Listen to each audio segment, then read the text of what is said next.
আসসালামু আলাইকুম। Web portal version 1 থেকে ভার্সন 2 তে শিফট করার পর অনেকেরই লগইন করতে সমস্যা হচ্ছে। এই সমস্যাটির জন্য ওয়েব পোর্টালের প্রকল্প পরিচালকের দপ্তর থেকে একটি মেসেজ থ্রো করা হয়েছিল মাঠ পর্যায়ে। অনেকে হয়তো এই মেসেজটি পড়েননি বা পড়লেও মেসেজটি ভালোভাবে বুঝতে পারেননি। আমি আজকে আপনাদেরকে ওয়েব পোর্টালের ভার্সন 2 তে লগইন সমস্যাটির সমাধান দেখিয়ে দিব, যা দেখলে আপনারা সহজে ওয়েব পোর্টাল ভার্সন 2 তে লগইন করতে পারবেন ইউজার হিসেবে। আমি আমার আগের কর্মস্থলে লগইন করতে আমার সমস্যা হয়নি, কিন্তু নতুন কর্মস্থলে আমাকে লগইন করতে সমস্যা হয়েছিল। আমি আমার সমস্যাটি কিভাবে সমাধান করেছি সেটি আপনাদেরকে শেয়ার করলে আপনারাও আপনাদের সমস্যাটি সমাধান করতে পারবেন। তার আগে বলে রাখি, আপনারা যদি ইউটিউব থেকে আমার ভিডিওটি দেখে থাকেন তাহলে অবশ্যই আমার চ্যানেলটি সাবস্ক্রাইব করবেন, এবং ফেসবুক পেজ থেকে যদি দেখে থাকেন তাহলে আমার পেজে লাইক বা ফলো দিয়ে রাখবেন।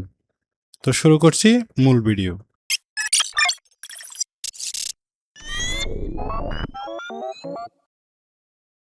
ওয়েব পোর্টাল প্রকল্প পরিচালকের দপ্তর থেকে যে মেসেজটি থ্রো করা হয়েছিল সেই মেসেজটি আমি আপনাদেরকে এখানে দেখাচ্ছি। দেখুন, এখানে বলা হচ্ছে যে ভার্সন 2 তে আপগ্রেড করা হয়েছে এবং নতুনভাবে ব্যাকএন্ডে লগ ইন করতে গেলে আপনাকে নতুন একটি সাইডে লগ ইন করতে হবে। সেটি হচ্ছে backoffice.portal.gov.bd। এই পোর্টালে গিয়ে যদি আপনার আগের ভার্সন 1-এ ইমেল অ্যাড্রেস এবং মোবাইল নম্বর অ্যাসাইন করা থাকে, তাহলে নতুন ভার্সন 2-তে আপনার ইউজার আইডি হবে সেই ইমেল অ্যাড্রেসটি, এবং আপনাকে পাসওয়ার্ড রিসেট দেওয়ার মাধ্যমে নতুন পাসওয়ার্ড রিসেট করতে পারবেন। তাহলে আপনি সহজে লগ ইন করতে পারবেন। আমরা যখন backoffice.portal.gov.bd এই সাইডে যখন যাব তখন আমরা এরকম একটা উইজার্ড পাবো। এখানে দেখেন ইউজার ইমেল আইডি আর পাসওয়ার্ড দিলে লগ ইন করতে পারবে যাদের সমস্যা নেই। আর যাদের সমস্যা হচ্ছে তারা যদি আগে ভার্সন 1 ইমেল অ্যাড্রেস এবং মোবাইল নম্বর দিয়ে থাকেন তাহলে তারা এখানে ইমেল অ্যাড্রেসটি দিবেন, আর আগের পাসওয়ার্ড কাজ করবে না। সেজন্য আপনাকে পাসওয়ার্ড ভুলে গেছেন এখানে ক্লিক করলে ইমেলে একটা লিঙ্ক পাঠানো হবে পাসওয়ার্ড রিসেট করার জন্য। সেখান থেকে আপনি পাসওয়ার্ড রিসেট করার পর এখানে এসে আবার ইমেল অ্যাড্রেসটি এবং পাসওয়ার্ডটি দিয়ে লগ ইনে ক্লিক করলে আপনার ইমেলে একটা ওটিপি প্রেরণ করা হবে। সেই ওটিপিটি এখানে দিলে আপনার লগ ইন হয়ে যাবে। ভার্সন 1-এ ইউজার আইডিতে ইমেল অ্যাড্রেস এবং মোবাইল নম্বর অ্যাসাইন করা ছিল কিনা সেটা কিভাবে বুঝবেন আমি দেখাবো লগ ইন করার পরে প্রোফাইলে গিয়ে। এখন যারা ইমেল অ্যাড্রেস অ্যাসাইন করেন নাই, দেন নাই, মোবাইল নম্বর দেন নাই, তাদের কি করতে হবে সেটা বলছি। তারা এই যে এখানে দেখতে পাচ্ছেন ওয়েব পোর্টাল সমস্যা সমাধানের জন্য সাপোর্ট টিকেট দাখিল করুন, এটা একটা লিঙ্ক দেওয়া আছে।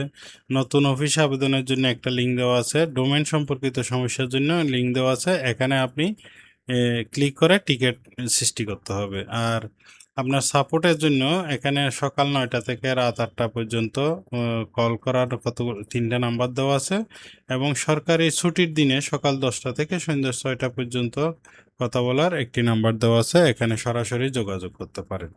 তো আমি কিভাবে আপনার ইউজার আইডি এবং পাসওয়ার্ড সমস্যা সমাধানের জন্য টিকেট সৃষ্টি করবেন সেটা আমি দেখাচ্ছি। এই যে এখানে দেখেন আপনার পোর্টালের সমস্যা সমাধানের জন্য সাপোর্ট টিকেট দাখিল করুন। এখানে আমি ক্লিক করলাম। ক্লিক করার পর আমাকে একটা নতুন সাইডের মধ্যে নিয়ে আসলো। এখানে টিকেটের টাইটেল, অর্থাৎ আপনার কি সমস্যা নিয়ে টিকেটটা তৈরি করছেন এটা এখানে লিখে দিবেন।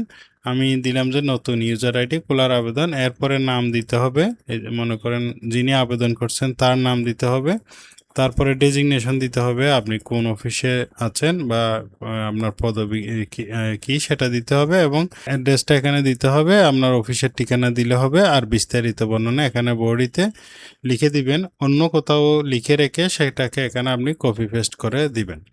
দেওয়ার পরে সিলেক্ট ইউর অফিস সিলেক্ট করার জন্য আপনার অফিসটা যদি উপজেলা লেভেলের হয় আপনি হয়তো ওইভাবে অফিসটা পাবেন না এখানে। তো আপনি আপনার ডিপার্টমেন্টটা সিলেক্ট করে দিবেন, যে ডিপার্টমেন্টের আপনি হয়ে থাকেন সেই ডিপার্টমেন্ট অথবা মিনিস্ট্রিটা এখান থেকে সিলেক্ট করে দেবেন। সিলেক্ট করে দেওয়ার পর এখানে একটা ইমেল অ্যাড্রেস দিতে হবে। এটা হবে অবশ্যই আপনার অফিসিয়াল ইমেল অ্যাড্রেস এবং ফোন নাম্বার দেওয়ার ক্ষেত্রে একটু সাবধানতা আছে।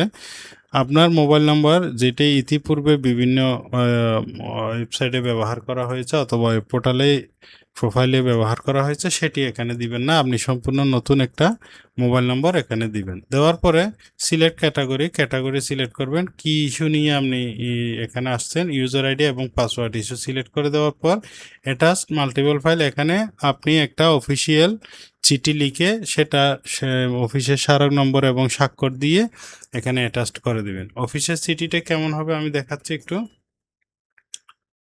দেখেন, এটা ধরেন আমার অফিস, আমার সিটিটা এখানে আমি সরকারি অফিস যেভাবে লিখে সেভাবে আমি এখানে লিখেছি। যেহেতু আমার বর্তমান অফিসে ইউজার আইডি এবং পাসওয়ার্ড নেই, সেই জন্য আমাকে নতুন ইউজার আইডি খুলতে হবে। সেটা খোলার জন্য আমি এইভাবে লিখেছি এখানে বিস্তারিত বর্ণনা, এবং আমার অফিসের ওয়েব পোর্টালের লিঙ্কটা এখানে দিয়েছি আর অফিসিয়াল ইমেল অ্যাড্রেসটা এখানে দিয়েছি। দিয়ে প্রকল্প পরিচালক জাতীয় তত্ত্বাবধান বরাবরে চিঠিটা লিখে এখানে আমি অ্যাটাচড করে দিয়েছি, পিডিএফ করে অ্যাটাচ করে দিয়ে। এরপর এখানে একটা ক্যাপচা আছে, ক্যাপচাটা লিখে একটা দেখেন 19+3 রেজাল্ট এখানে লিখতে হবে, ইংলিশে লিখতে হবে। লিখে এই যে সাবমিটে ক্লিক করে দেবে। সাবমিটে ক্লিক করে দিলেই ওই ওয়েব পোর্টালের অফিস থেকে আপনাকে মেইলে যোগাযোগ করবে। মেইলে একটা ইউজার আইডি এবং পাসওয়ার্ড দিবে। ওই ইউজার আইডি পাসওয়ার্ড দিয়ে আপনি লগ ইন করার পর আপনি আপনার মতো করে পাসওয়ার্ড রিসেট করে ফেলবেন। তারপরে আপনি এখান থেকে লগ ইন করতে পারবেন। তো আমি লগ ইন করে দেখাচ্ছি। আমার যেহেতু ইউজার আইডি পাসওয়ার্ড নেওয়া আছে, আমি লগ ইন করছি।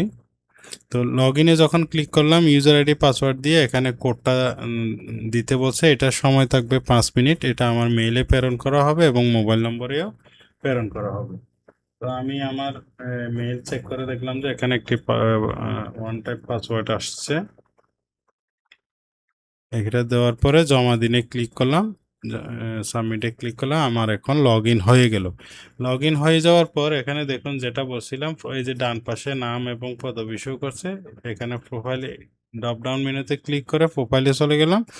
প্রোফাইলে গিয়ে যাওয়ার পরে এখানে দেখেন এই ইমেল অ্যাড্রেস, মোবাইল নম্বর এগুলো এখানে আছে। যদি আপনার ভার্সন 1-এ এই ধরনের মোবাইল নম্বর এবং ইমেল অ্যাড্রেস অ্যাসাইন করা থাকে, তাহলে আপনি খুব সহজে ওই যে বললাম যে ফরগেট পাসওয়ার্ডে ক্লিক করলে আপনার মেইলে পাসওয়ার্ড পাঠিয়ে দিবে, সেইটা দিয়ে আপনি লগ ইন করতে পারবেন এবং নিজের মতো করে পাসওয়ার্ড রিসেট করতে পারবেন।